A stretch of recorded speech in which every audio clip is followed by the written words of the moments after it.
Un vero e proprio esercito di volontari che davvero ci stanno a fare fatica. Ragazzi dai 14 ai 19 anni e dai 20 ai 30 come tutor per un progetto dal titolo Ci sto a fare fatica, che coinvolge i comuni di Bassano, quarta edizione, Cartigliano, Cassola, Colceresa, Marostica, Mussolente, Pianezze, Pove del Grappa, Romano de Zelino, Rosaro, Sano Veneto, Schiavon, Solagna, Tezze sul Brenta e Val Brenta. I giovani partecipanti sono occupati in svariate attività settimanali di cura del bene comune e per questo ricevono ogni settimana un buono del valore di 50 euro da poter spendere negli ambiti principali della loro quotidianità: abbigliamento, libri scolastici, spese alimentari, sport e tempo libero. Ho partecipato a questo progetto perché è un progetto innanzitutto per aiutare il nostro proprio quartiere dove viviamo e poi perché durante l'estate, magari i primi di giugno, ognuno non ha niente da fare, quindi partecipa a questo progetto per stare in compagnia, conoscere nuova gente ed è veramente buono.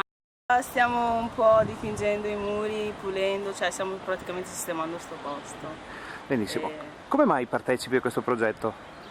Uno, per aiutare un po', perché uno ha un'attività da fare in estate, così hai qualcosa da fare, e anche perché è bello, perché conosci nuove persone e fai qualcosa per aiutare. Il progetto, che ha preso il via il 10 giugno, si concluderà il 26 luglio e vede Etra come fornitrice ufficiale del materiale di lavoro, quale pinze, pettorine, guanti e sacchi.